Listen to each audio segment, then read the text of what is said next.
Good day, ladies and gentlemen. I'm Amit Kaushik, Chief Marketing Officer, Altech Group. I welcome you all to our new Global Economy and Graphite Electrode Industry December 2023 Outlook and Beyond podcast. The global economy faces twin threats: prices rising and slowing growth.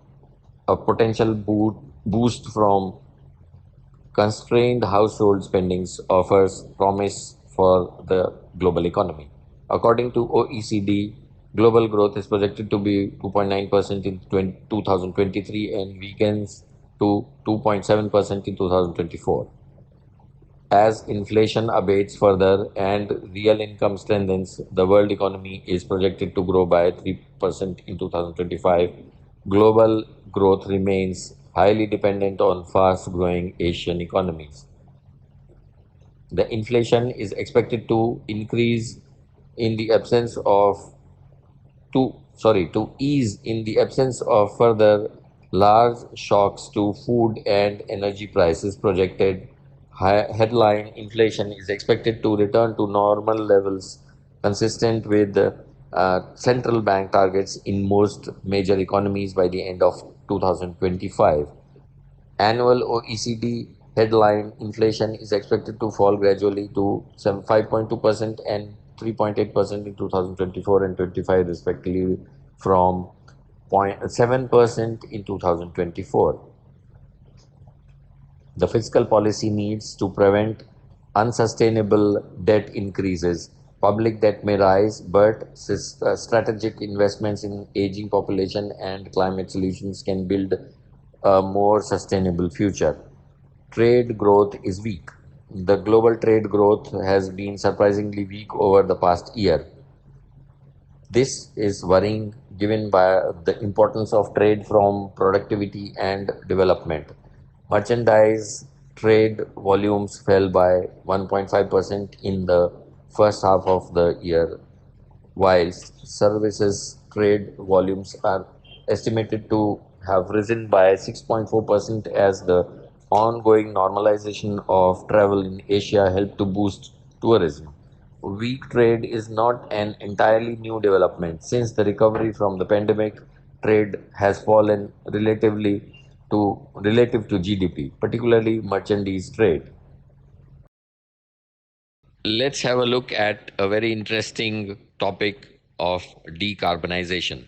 According to IEA, International Energy Agency, in 2023, companies and governments are projected to invest US dollar 1.8 trillion in assets, infrastructures, and business devoted to decarbonizing the global economy.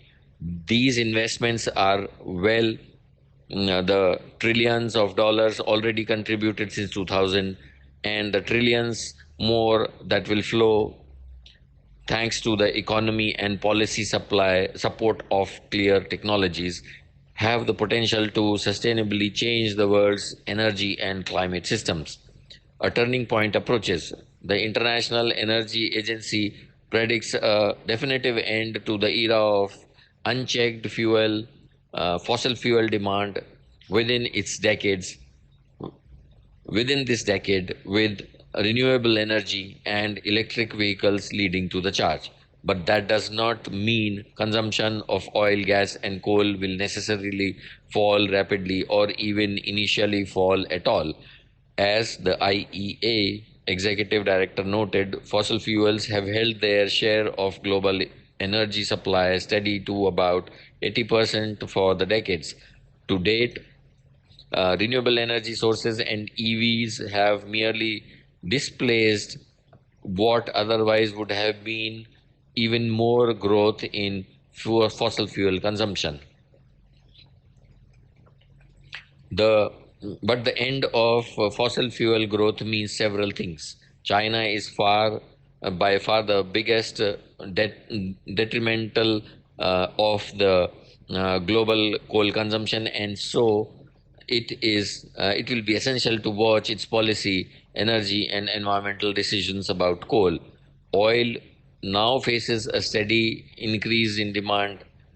Erosion functions in the form of EVs, which is in 2022 displaced more than 1.5 million barrels per day of oil demand in the road transport. While both fuels are currently at all-time high consumption levels, they will have a likely plateau and remain sensitive to the economy and policy factors and demand displacements. Natural gas consumption, on the other hand, is not at a plateau, nor is it likely to hit a plateau this decade. Nuclear power demand is increasing as well as the alternate sources. Let's look at the commodity prices. Brent crude future rose, driven by concerns over shipping security after an armed group attacked on the oil tanker in Oman. This incident further escalated fears of the Middle East conflict, given the tanker's role in the Iran-US sanction disputes. Furthermore, Libya, Saharan uh, oil fields ceased production due to the political protests, removing 300,000 barrels per day from the market. In the iron ore price, 63.5% iron content, mixed signals for the iron ore after hitting a 20-month high of US dollar 145 in January. The policy makers inject liquidity, hinting at infrastructure spending, but steel mills tighten belts amid economic worries. Steam coal prices. Newcastle coal futures were nearly $160 in September, close to 3 months high due to the increase in the other energy benchmarks and signs of cutback in the supply. LNG prices rose globally after Chevron was unable to reach agreements with unions and prevent strikes in Australian export facilities, raising the outlook for coal induced power production. Nickel futures hovered around US dollar 20,800 around monthly highs of September 1st, supposed to be tight supplies in Indonesia and higher demand. Indonesian companies are running out of raw materials, and the delays in allocating mining quotas become longer and longer. Nickel futures, mining companies are expanding production with the long term in mind because new mines take an average of 10 to 15 years to come online, with supply higher and demand falling short of expectations. Prices have fallen. The prices of lithium carbonate, the main raw material for batteries, has fallen 70% in 2023. Cobalt prices fell by 25%, while nickel prices on the LME fell by 45%.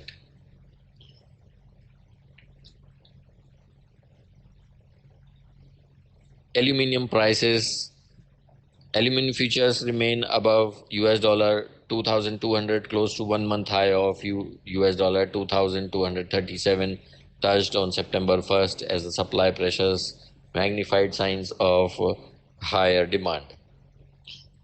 Copper futures dipped below $3.7 threshold. Lead prices slipped by nearly 14% from the start of 2023. Zinc traded above US dollar 2,500 a ton, not far from an over 7 month high touched at the end of December 2023 as the December 2022, as the industrial outlook improves on the hopes of early interest rate cuts by the major central banks. Looking at ferroalloys price trends, the ferrosilicon Indian prices rose by nearly 1,800 Indian rupees per metric ton ex works week on week, driven by an increase in the overseas inquiries, particularly from the EU, and a few bulk agreements overseas.